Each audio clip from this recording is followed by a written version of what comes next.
I think the questions have changed. I don't know exactly how to say this.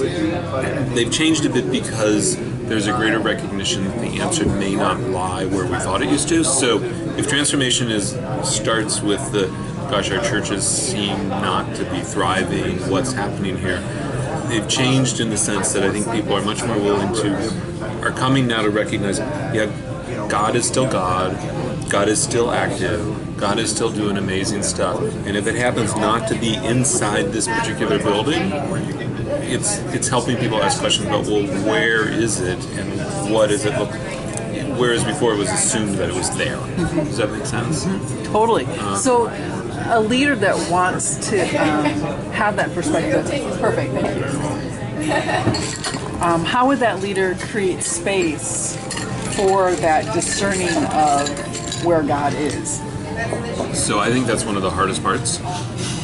And I think, just speaking for me, but I think if you asked other people, they would have this similar answer. I think it was a huge learning for us.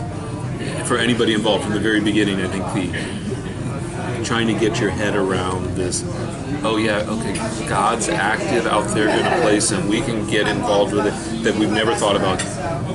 I think and I'm still not there. I mean, I realize I'm still trying to process it and figure it out, but the concept of, I don't have to come up with this super duper ministry thing that's going to bring people in.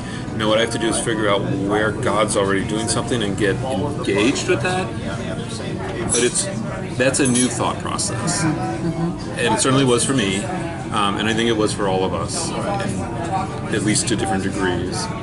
So, it had to be, but then I think once an individual can start to think and ask that way, you can it's not hard to let somebody else ask that same kind of, you start to live into this space where it's like, okay, I get, I don't know, I understand why you don't know, well, let's figure it out.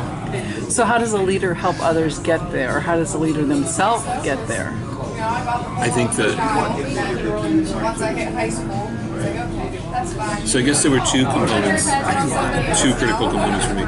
So 2.0 from the very first, before we ever knew there was a 2.0, it really started very squarely with scripture study and very centered on the sending passages, particularly Luke 10, but others like that. So starting to get your head around scripturally, theologically, that God is sending us. He's actually not sending people into us. He's sending us out to them. And it's scary and it's unclear. And so getting that grounded, I mean, that's where Christians start.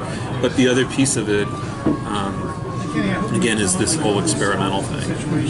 It's okay to go do something. And so I think if Transformation 2.0 helps the people who are starting to lead it get comfortable with failure, then let somebody else be comfortable with it. And I think Kevin, to his credit, has done a great job of sort of celebrating failure when it's appropriate. It's like, you guys tried, look what you did, that's great. We look at all we learned. We don't have any new members, we don't have any of this, but look at everything we learned. And that creates space for somebody else to do the same thing.